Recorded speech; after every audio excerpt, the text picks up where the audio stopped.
క్రీస్తునందున్న ప్రియులకు ప్రేమతో వందనాలు తెలియజేస్తున్నాను. ఈరోజు దేవుడు మనకు చేస్తున్న వాగ్దానం ఏమిటనగా సామెతల గ్రంథం 28వ అధ్యాయం 18వ వచనం. యథార్థముగా ప్రవర్తించువాడు రక్షింపబడును. ఆమేన్. నా ప్రియమైన సహోదరి సహోదరులారా, ప్రతి ఒక్కరికి యథార్థమైన జీవితం చాలా అవసరం. అయితే ప్రస్తుత దినాలలో విశ్వాసుల దగ్గర నుండి బోధిస్తున్న సేవకుల దగ్గర వరకు చాలా మందిలో ఈ యథార్థత లోపించింది.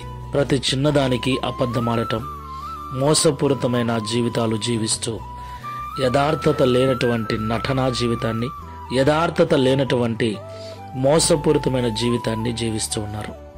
కనుకనే వారి వారి జీవితాలలో అభివృద్ధి, ఆశీర్వాదం కొరవడింది. ఈ మాటలు వింటున్న ప్రియ సహోదరి సహోదరుడా, ప్రభు మనతో అంటున్నాడు, యథార్థంగా ప్రవర్తించువాడు రక్షింపబడును అని. లోపల కోపము, ద్వేషము, బయటికి ప్రేమగా మాట్లాడటము, ఇది వేషధారణ జీవితం ప్రియులారా.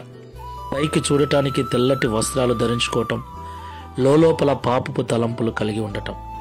ఇలాంటి మనస్తత్వం గల మనుషులను, ఇలాంటి జీవితాలు కలిగిన విశ్వాసులను, సేవకులను దేవుడు ఇష్టపడటం లేదు. కాబట్టి యథార్థమైన జీవితాన్ని జీవిద్దాం, యథార్థంగా మాట్లాడదాం, ఉన్నది ఉన్నట్లుగా జీవిద్దాం, ఉన్నది ఉన్నట్లుగా మాట్లాడదాం. దాని వలన కొందరు దూరమైనా సరే, కొందరు మనల్ని వ్యతిరేకించినా సరే, యథార్థమైన జీవితాలు జీవిద్దాం.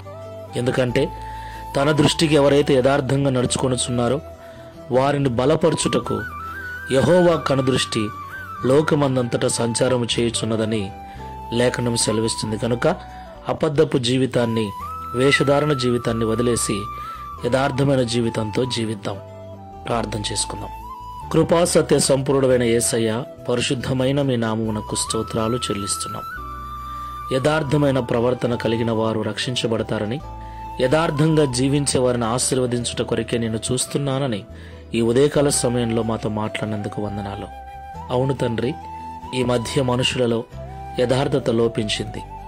అబద్ధపు జీవితం, నటనా జీవితం, మోసపూరితమైన జీవితాలలో విశ్వాసులు సహితం, సేవకులు సైతం బ్రతుకుచూ ఉన్నారు. అది ఎవరికి మంచిది కాదని ఈరోజు మమ్మల్ని ప్రేమగా హెచ్చరించినందుకు స్తోత్రాలు.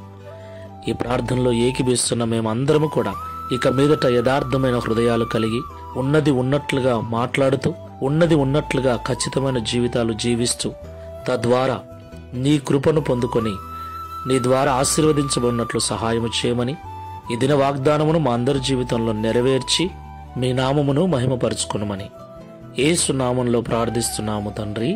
Amen. Praise the Lord. God bless you.